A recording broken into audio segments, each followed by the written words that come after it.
참된 예배 시작이 무엇인가를 같이 은혜를 나누고자 합니다. 여러분 헤드헌터란 말 여러분 들어보셨습니까? 헤드헌터 문자도 그대로 하면 머리를 사냥한 사람, 제가 원래는 모가지를 사냥한 사람 이렇게 썼다가 좀 순하게 해서 그렇게 했는데 머리를 사냥한 사람을 가리켜서 헤드헌터 그렇게 말합니다. 그러나 이것이 쓰이는 의미는 다른 회사에서 열심히 일한 아주 우수한 인재들을 뽑아와 가지고 자기 회사로 이렇게 뽑아오는 그런 역할을 하는 사람, 그래서 그 사람을 쏙 뽑아온다, 머리를 뽑아온다, 그런 의미로 헤드헌터라 그런 말을 합니다. 또 다른 말로는 스카우터라는 말을 들어봤는데, 스카우트한다, 스카우터라는 말이 있는데, 이거는 좋은 사람, 실력이 좋은 사람을 막 찾아내기 위해서 여기저기 미친 듯이 스카우트 막 찾아다닌다고 하는 그런 뜻에서 유래된 말입니다.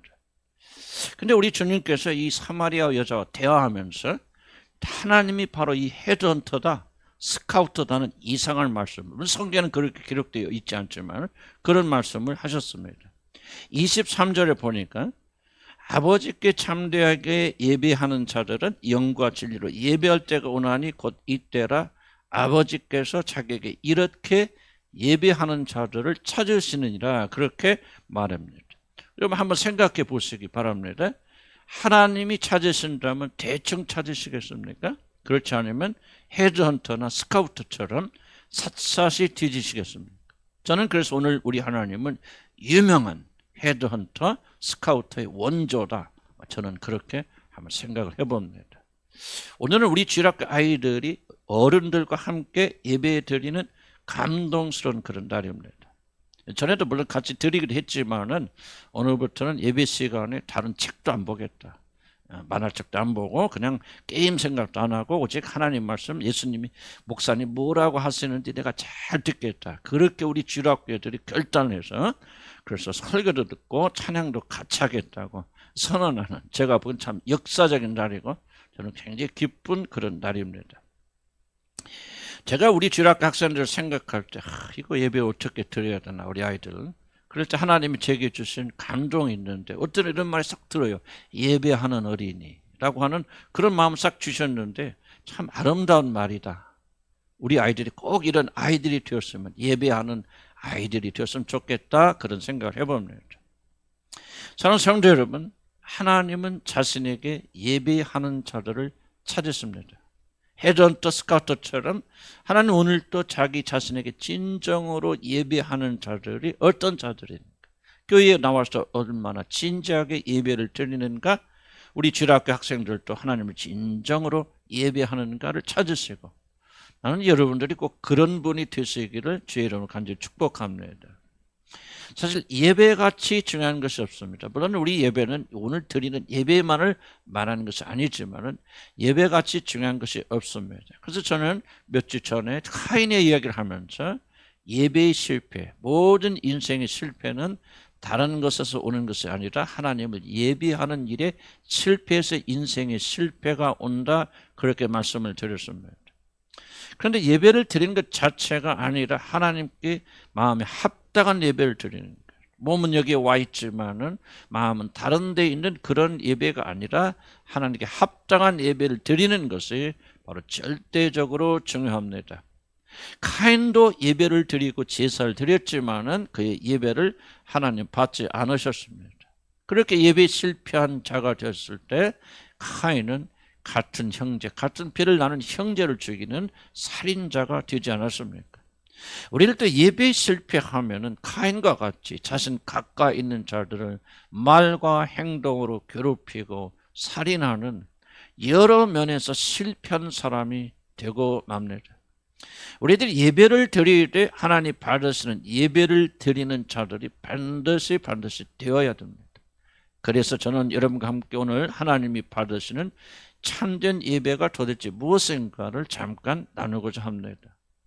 첫 번째로 우리 주님은 하나님은 영이시기 때문에 하나님께 예배하는 자들은 영으로 예배를 드려야 된다라고 그렇게 가르치고 있습니다.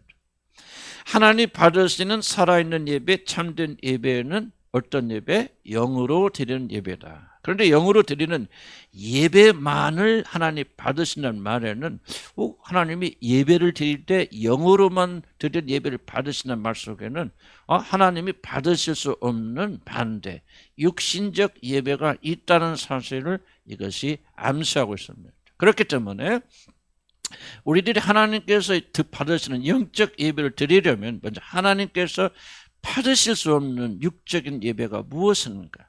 다 예배를 드리긴 드리지만은 하나님이 결코 받으실 수 없는 반대되는 육적 예배가 무엇인가를 우리가 알아야 됩니다. 하나님께서 영으로 예배를 드리라는 말씀은 우리들이 하나님께 예배를 드릴 때는 인간에게 드리는 그러한 방식으로 예배에서는 안 된다라고 하는 것을 우리에게 먼저 말씀하시는 것입니다. 지금 교회를, 솔직히 우리 교회를 포함해서 많은 교회들이 예배에 실패한 이유가 무엇입니까? 그것은 하나님은 사람이 아니라 영이시라는 사실을 우리가 간과하기 때문에, 무시하기 때문에 일어나는 대참사라고 저는 그렇게 생각합니다. 24절에 보면 하나님은 영이시니 예배하는 자가 영과 진리로 예배할지니라 하면서 하나님은 영이시라는 말을 강조합니다. 바로 예배 대전제는 우리들이 예배하는 대상 하나님은 사람이 아니라 영이시다 하는 것입니다. 물론 하나님을 믿는 자들은 열심히 하나님을 섬기고 그 나름대로 모든 열심을 다해서 하나님께 예배한다고 저는 그렇게 생각합니다. 근데 우리들이 흔히 저지른 실수는 뭐냐면 하나님이 우리와 같은 사람일 것이다 그렇게 생각하고 이렇게 하면 저렇게 하면 하나님께서 기뻐하실 것이라 그런 식으로 우리가 예배를 드린다고 하는 사실입니다. 왜 수천억을 들여서 예배당을 짓습니까? 물론 자랑하며 그렇게 자랑하려고 우리가 막 엄청난 교회하고 자랑하려고 그렇게 지을 수도 있겠지만 누가 압니까? 그들 중에서는 크고 아름다운 초현대식 건물을 짓고 거기서 하나님께 예배를 드리면 우리 하나님이 영광 받으실 것이야. 하나님 기뻐하실 것을 순수한 마음으로 그렇게 하는 줄 누가 알겠습니까? 비판할 수 없습니다. 그런데 이들이 잊어버린 것은 하나님은 사람이 아니라 영이시라는 사실을 그들이 잊어버린 것입니다. 그러므로 우리들이 좋아하는 것 잔뜩 늘어놓고 우리가 좋아하는 걸 늘어놓으면 하나님도 같이 좋아하실 것이라는 정말 어리석은 생각을 하는 것입니다. 여러분, 사람들은 웅장한 집에 들어가면 괜히 기분이 좋아지고 자기 자신이 영광 받는다. 같은 밥을 먹어도 그냥 아주 잘 호화스럽게 여러분 차려놓은 그런 식당에 가서 밥을 먹으면 얼마나 좋습니까? 그래서 어떤 싼 집에 별 볼 일 없는 집에 가서 8,000원짜리 짜장면을 먹으면서 뭐라고 말합니까? 아우 참 요새 물가 되게 올랐는데 뭐는 짜장면이 이렇게 비싸대 하고 그렇게 먹던 사람도 아주 그냥 궁전처럼 차려진 레스토랑에 들어가서 5만 원짜리 10만 원짜리 먹으면 기가 죽어서 아무 말도 못하지 않습니까? 그러니 교회를 호화롭게 지으면 하나님도 기분이 많이 업되어서 우리들을 많이 축복하여 주실 것이라는 정말 어리석을 뿐만 아니라 유치한 생각들 우리 그리스도인들이 하는 것이 아니겠습니까? 왜 한국교회 예배는 갈수록 호화스러워집니까? 유명한 가수들이나 성악가들이 아니라면 감히 찬양도 부르지 못할 시대가 되어져 버렸습니다.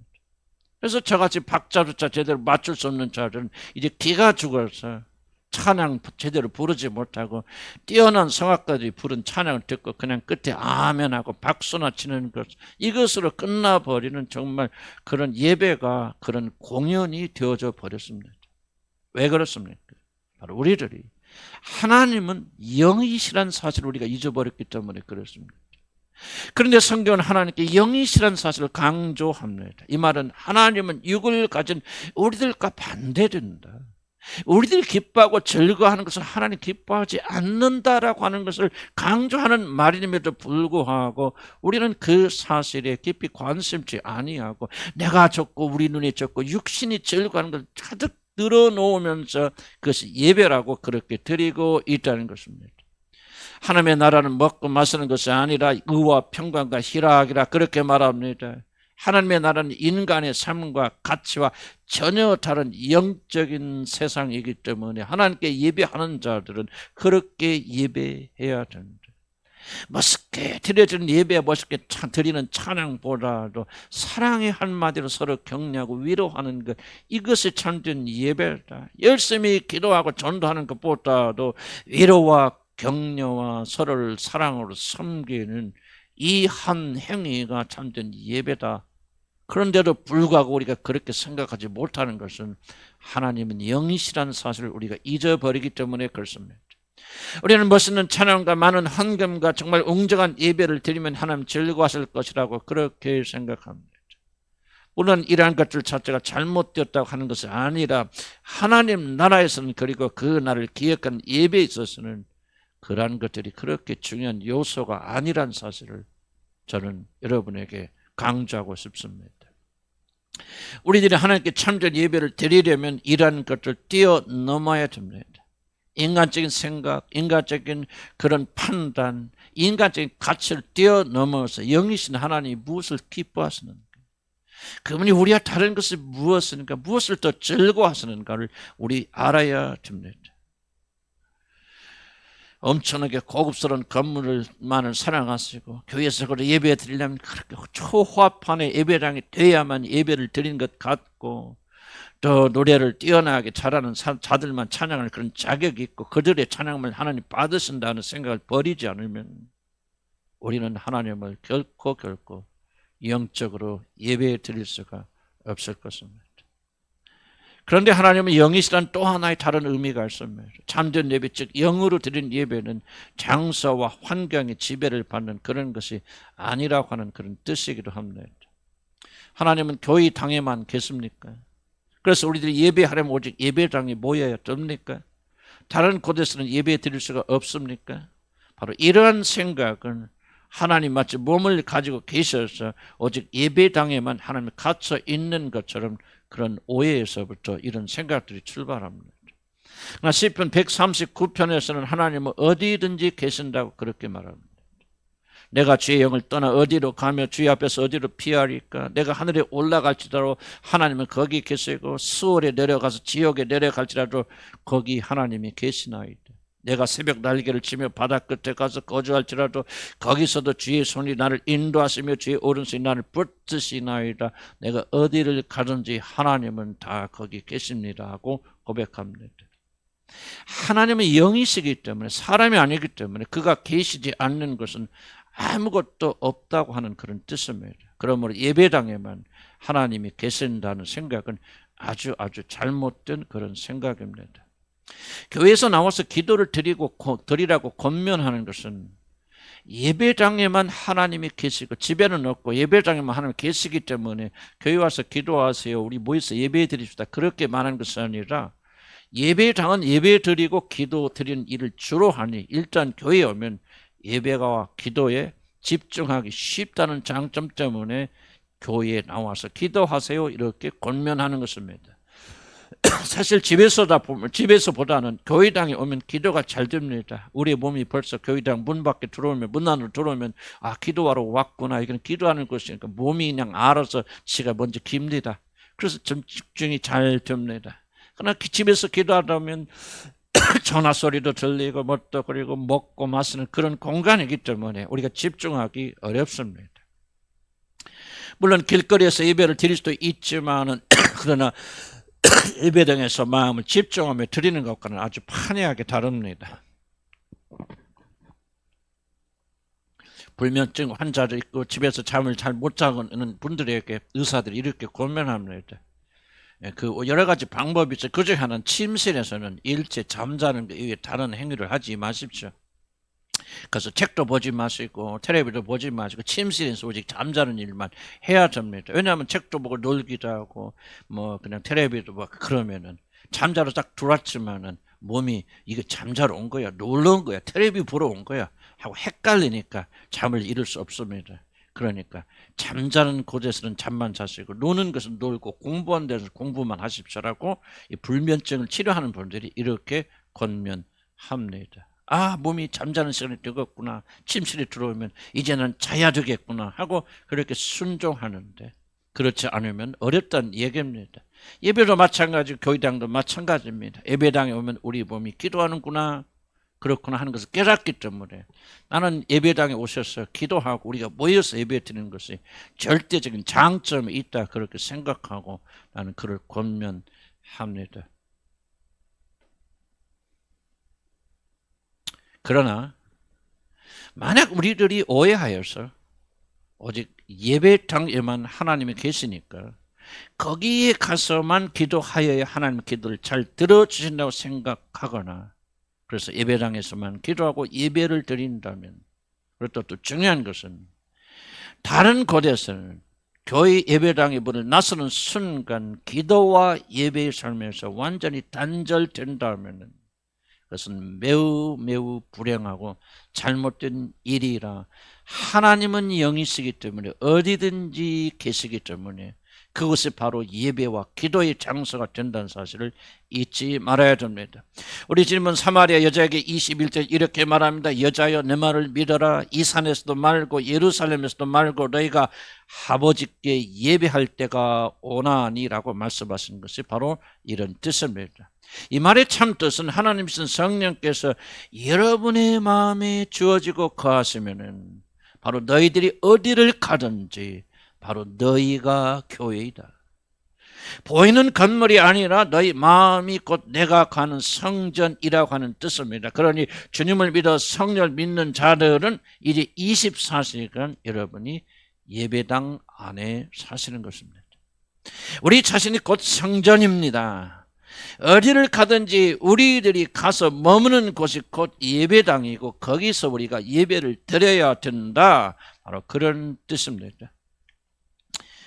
그러나 이 말은 예배당에서 드리는 예배는 더 이상 중요하지 않다 그러하는 말을 하는 것이 아닙니다. 마치 하나님이 건물에 갇혀 있는 것 같이 착각해서 오직 예배당 안에서만 예배를 드리고 예배당 문만 벗어나면 내 멋대로 사는 그 삶은 아주 잘못된 삶이란 사실 우리가 말하는 것입니다. 이 말은 성령이 우리 안에 거하시면 시편 139편의 말씀처럼 지옥에 가도 거기가 예배당이고 하늘에 가도 거기가 예배당이고 직장에 가도 거기가 예배당이고 친구들과 게임하고 놀 때로 거기가 예배당이다.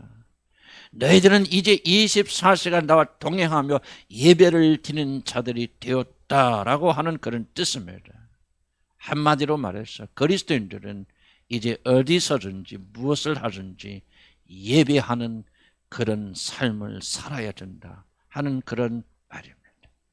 하나님께서는 영이시고 우리는 이미 성령을 받았으니 하나님께 예배를 드리는 자들은 이제 영으로 예배를 드려야 됩니다.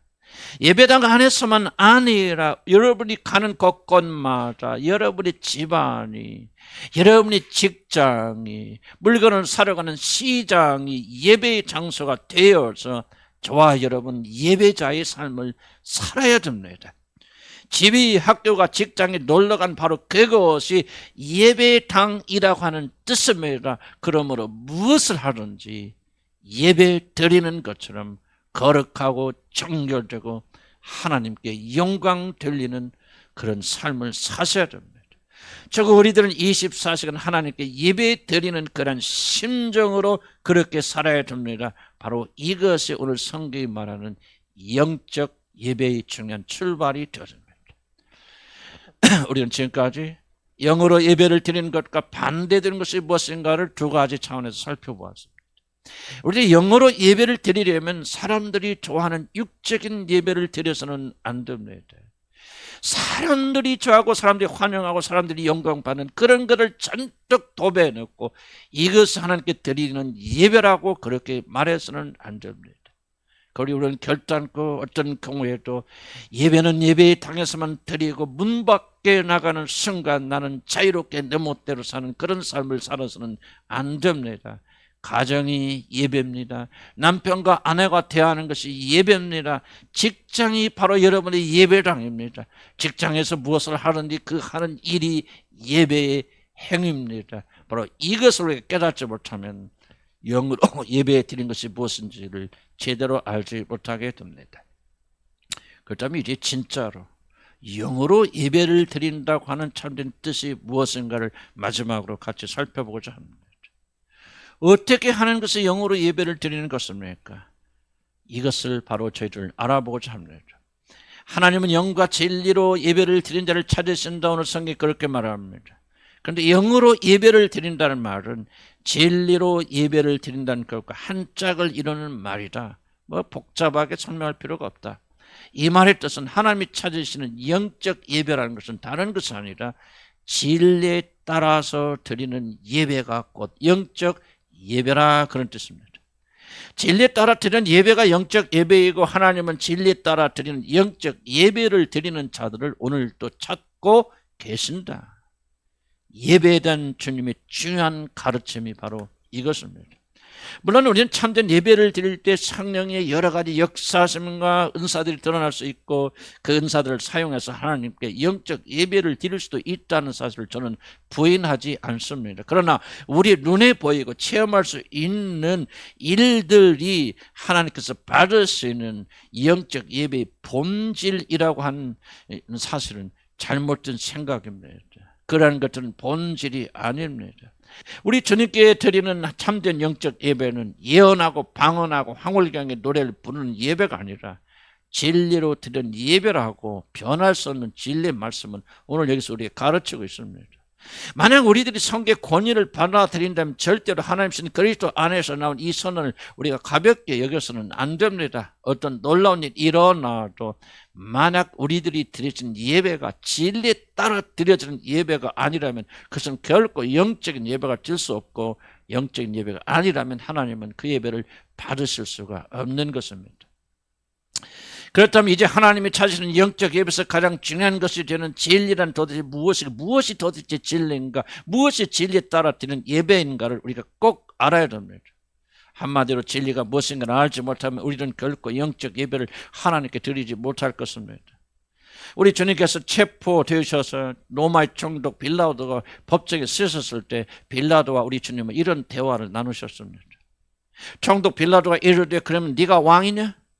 예수께서 대답하시되 내 말과 같이 내가 왕이니라. 내가 이를 위하여 태어났으며 이를 위하여 세상에 왔나니 곧 진리에 대해서 증언하려 함이로다.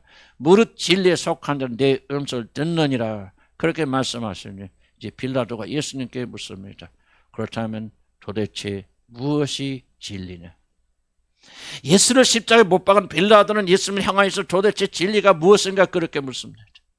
물론 우리 주님은 빌라도에게 대답하지는 않으셨지만 어디선가 이렇게 대답하십니다. 제가 약간 바꿨습니다. 요한복음 14장 6절에 이렇게 주님이 말합니다. 내가 곧 진리고 그 진리에 도달한 유일한 길이고 그 진리를 알 때야만 주어지는 영원한 생명이 바로 나다. 그렇게 대답하셨습니다.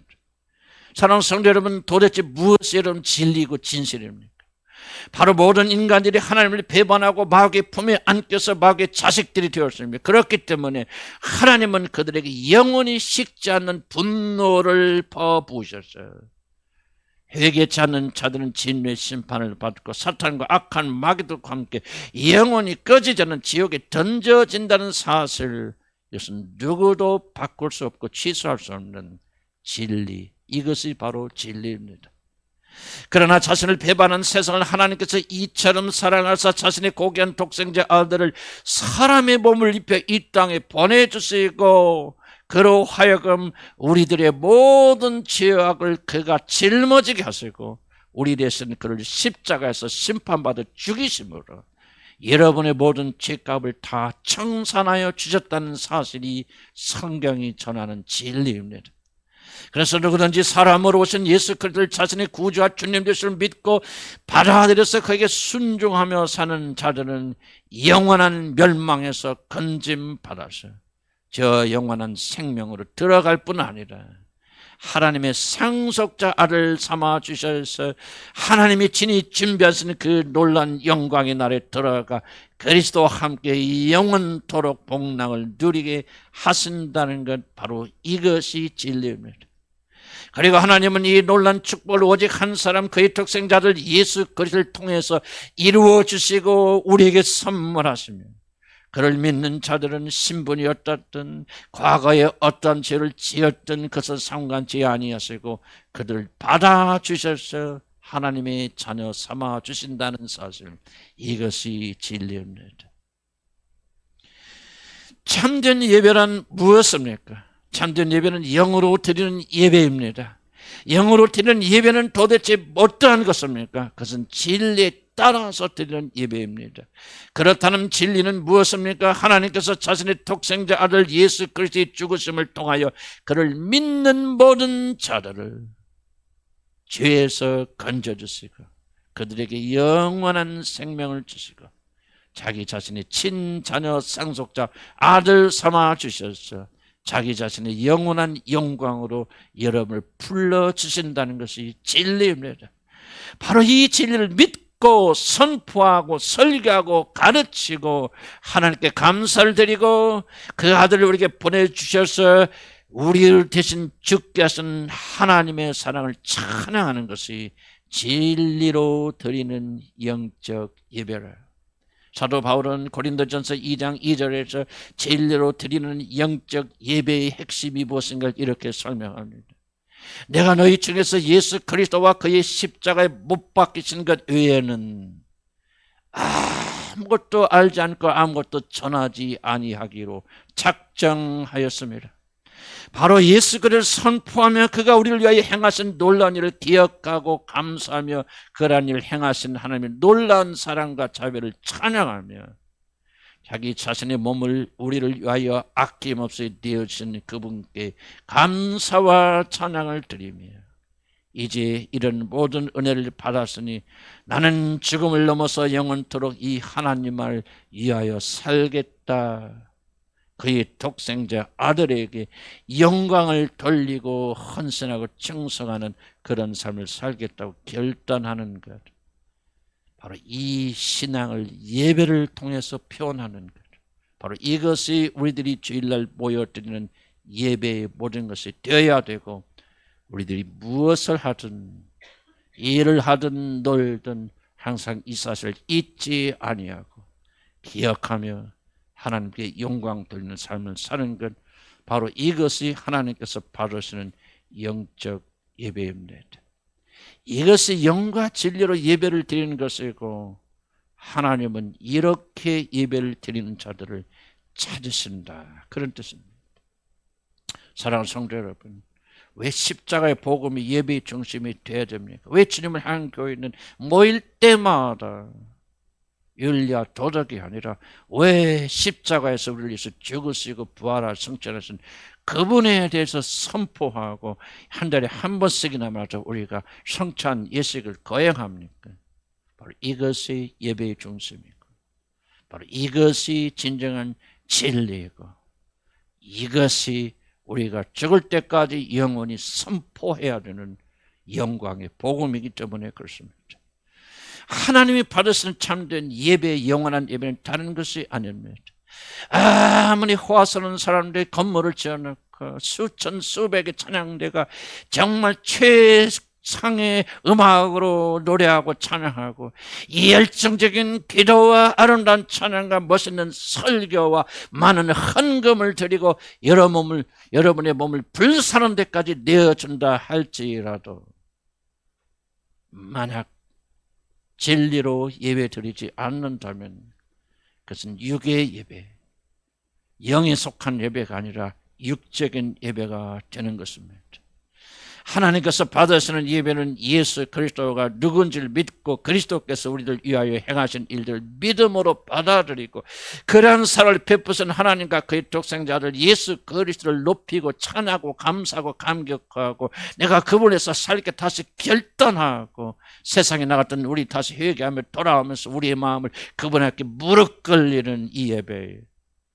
사도 바울처럼 예수 그리스도께서 십자가에서 못 박히시고 다시 살아나신 것 위에는 전파하지 않는 예배, 이 예배가 진리로 드리는 예배고 이 예배만이 영적 예배이고 이 예배를 드리는 자들을 찾았습니다. 오늘날 교회 특징이 무엇입니까? 나는 다른 교회를 비판하는 것이 아니고 정말 이 복음, 이 진리에 따르는 드리는 영적인 예배를 찾을래야 찾을 수 없는 그런 현실이 되어졌다. 저는 가슴 아파 기도하며, 그래서 나는 우리 교회를 위해서 기도할 뿐만 아니라 우리나라의 교회를 위해서 많이 간구하는 것은 다시 이 예배의 영광을 회복하도록 우리가 저는 그렇게 기도하는 것입니다. 사랑하는 성도 여러분, 그리스도께서 우리를 위하여 흘려주신 피만이 하나님께서 받으신 참된 제물입니다. 아무리 우리 행위와 거룩과 헌신과 수많은 돈과 뭐를 다 올려 바친다 할지라도 하나님 보시기는 더러운 것이요, 제단에 올려있는 아들의 피만이 하나님께서 받으실 수 있는 영광스러운 것이고, 바로 이 진리로 이 분으로 말미암아 예배 드릴 때만이 하나님께서 우리 예배를 받으시는 것입니다. 사랑하는 성도 여러분, 예수 그리스도의 죽으심에 그가 흘리는 보배는 피 외에 도대체 우리가 무엇으로 오늘 여기 제단에 올려놓겠습니까? 돈으로 올려놓겠습니까? 여러분의 헌신으로 올려놓겠습니까? 화수는 찬양으로 올려놓겠습니까? 무엇으로 하나님의 제단 위에 하나님이 받으신 많은 재물을 올려놓겠습니까? 온 우주의 역사 이래 역사 이후로 하나님 받으실 만한 여인한 재물이 있다면 거룩하고 흠이 없으셔서 하나님으로부터 사람이 되셔서 죄를 짓지 아니하시고 우리를 사랑하사 우리를 위하여 자기 몸을 내어주시고 아버지께 죽기까지 복종하신 그분의 헌신을 이루신 죽으심 외에 하나님의 눈을 만족시킬 수 있는 것이 어디에 있고 무엇이 있단 말입니까? 우리들이 아무리 가장 멋있는 예배를 드려도 만약 우리들의 예배가 그리스도의 모든 것이 되는 그런 예배가 되지 않는다면, 그 예배의 중심에 예수의 십자가 없다면 이미 그 예배는 죽은 예배가 되는 것입니다. 하나님은 다른 예배를 찾지 않습니다. 그리스도에 관한 진리의 기초에 드는 영적 예배만을 받았습니다. 이제 말씀을 맺습니다. 하나님 받으실 수 없는 육적 예배를 드리는 자를 가리켜서 호세아 7장 8절에서 이렇게 말합니다. 에브라함이 여러 민족 가운데 혼합되니 그는 곧 뒤집지 않은 전병이로다. 뒤집지 않은 전병이 무엇입니까? 우리 붓개미를 붙일 때 같이 요리를 해서 붙이지 않습니까? 뭐 이게 보면은 뭐예요? 밑에 얼마나 잘 익습니까? 한쪽 잘 익어서 야 맛있다. 그리고 뒤집지 않은 채 그거 먹어 보십시오. 그 밑에 부분은 잘 안 익었어요. 이런 밀가루 반죽 해놨는데 그거 안 익어 보세요. 얼마나 맛이 못 먹습니다. 그때 한쪽 면은 그럴듯하고 너무나 맛있고 정말 침이 꿀떡꿀떡 넘어가는 부침개인데, 그 밑에는 다 익지 않아서 뒤집어 놓으면 얼마나 추한 것이 보입니까? 뒤집지 않은 전병과 같도다. 같은 그럴듯한데 겉은 맛있게 보이는데 딱 뒤집어 놓으니까 먹을 수 없고 밀가루 반죽이 아직도 익지 않아서 냄새나고 뭐하는 그런 상한 음식이 되었구나. 바로 너희들이 예배를 드릴 때 영과 진리로 드리지 않는 죽은 예배를 드리지 않은 자들, 겉의 모습은 아름답게 보이고 호화스럽게 보이고 정말 멋있게 보이고 이런 예배를 하나님 받지 아니하면 누가 받으시라 천성의 예배같이 보이지만은 만약 너희 안에 그리스도에 대한 진리가 들어있지 않는 예배라면은, 십자가가 빠진 예배라면, 예수 그리스도가 빠진 예배라면 너희들은 마치 뒤집지 않은 붓개미 같았어. 같은 그럴듯하고 먹을 듯하지 보이지만 전혀 먹지 못하고 버리는 그런 자로다. 그렇게 말씀하지 않습니까? 자, 성도 여러분, 우리는 하나님 받으시는 예배 드린 자를 되기 원합니다. 나는 주일학교 아이들에게도 불타는 마음이 있습니다. 우리 아이들도 뭐 탁자 어른같이 어떻게 되지는 않겠지만 우리 아이들도 예배를 배웠어요. 하나님 보실 때 아름다운 그런 자들이 되었으면 간절한 소원이 있습니다. 예배 실패하는 자들이 성공하는 것을 저는 보지 못했습니다. 믿음을 가진 자 중에서 오늘 이 말씀처럼 영적으로 예배 드려서 우리 모든 예배가 그리스도를 가득 차는 예배, 진리에 따라 드리는 예배가 되어서 하나님 받으시는 영적 예배가 되기를 주의 이름을 간절히 축복합니다. 기도하십시오.